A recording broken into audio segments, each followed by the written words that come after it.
you guys doing? Just going through Instagram. I just got a follow request. Ooh, from who? Freddy Bird fans? Let's check them out. I got a follow too. Who is it? It's Robert E. Lee, guys.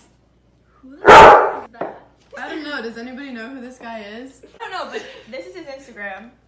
All the Confederates helping Robert E. Lee when he was dying. Oh Booed when the Confederates win. Wow, that is me. So relatable. When you read all the horrible things about Fredericksburg, but then realize Robert E. Lee was fighting. Oh my god.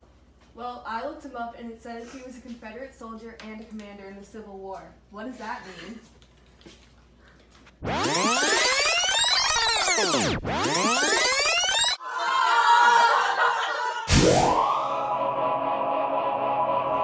Guys, what the heck? Whoa. Where are we? What the heck? Where am I? I'm so confused. Where we are right now, guys. I really don't know. I'm Commander Robert E. Lee. I'm gonna take you on a journey back in time to the Civil War. So who are you anyways? I was born in 1807 in Virginia. I spent most of my early years surrounded by enslaved African Americans. I imagine that must have been hard. So you said you were commander. What for? I commanded the South in the Civil War from 1862 to 1865 when I was 55 years of age. Did you have a wife? Heck yeah, I did. Oh, let's see some pictures. Did you have any children?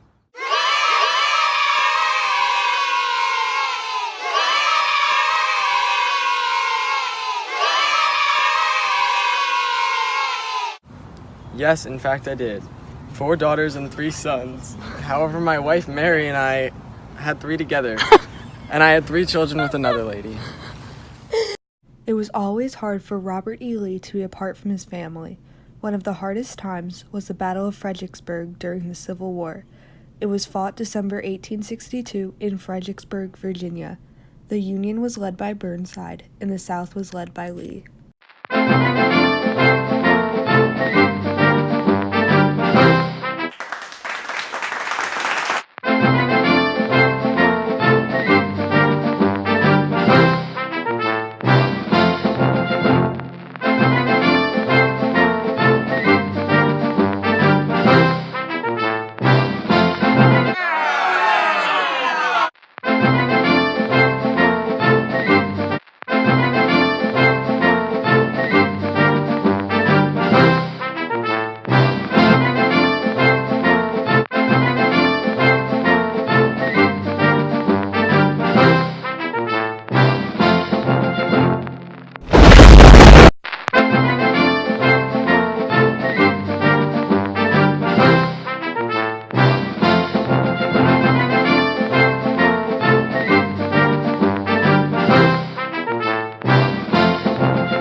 The Battle of Fredericksburg was one of my greatest victories. My army came out on top. And even though there was almost 20,000 casualties, we were still great.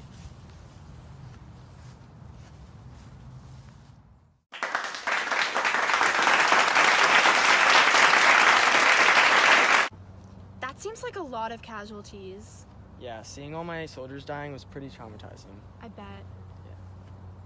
I can't believe all of that happened in just a day. It must have been one of the biggest wars. Yeah, it gave our troops the boost of confidence they needed, and it put the Union in their place too. So what else was good about the war? Well, non-war related, there was an aurora borealis in Virginia, which is very uncommon. That's amazing. I've always wanted to see it.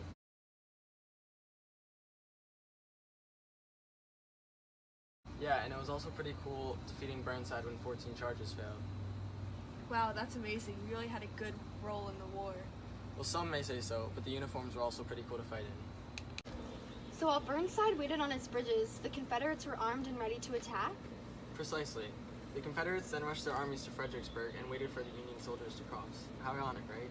I can't believe the Confederates were stuck, dug in the hills of Fredericksburg. A complete surprise. Wow. It was a foolish plan to think Robert E. Lee's troops wouldn't be ready for attack. So even though they were surprised, they were still ready to attack?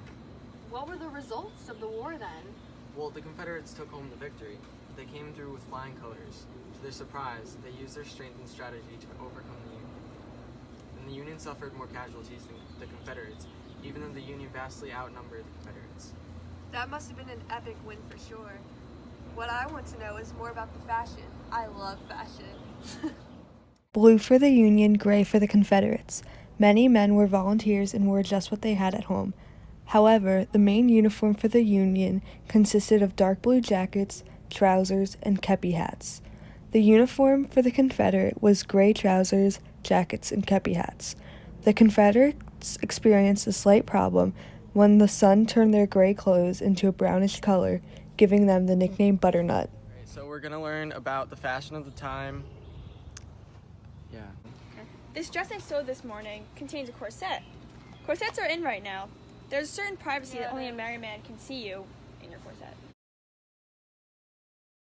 Wow, this is a really pretty dress, but what about the women in lower class? What about them? That is a good point. Most women wore cheaper, coarser fabrics. Most wealthy women wore hats on their head because it showed style and class. And poor women had to wear handkerchiefs instead of hats. Poor them. Oh, I remember reading something about how the cotton was only manufactured in the north, and they could not get any material from the European countries because of the southern ports being blocked. Exactly. So they had to adjust. Did they have to make their husbands' uniforms too? Yeah, since there was such little material, they used it by sewing uniforms for their husbands. Their uniforms consisted of light gray, dark gray, light blue, and brown. The women's gowns consisted of morning gowns, which were very plain, and ball gowns. The ball gowns had many layers to them. Layer 1 was undergarments, layer 2 was a corset or hoop skirt, layer 3 was a corset cover, and layer 4 was the bodice or skirt, and layer 5 was the accessories. This is what they would wear every day or on fancy occasions.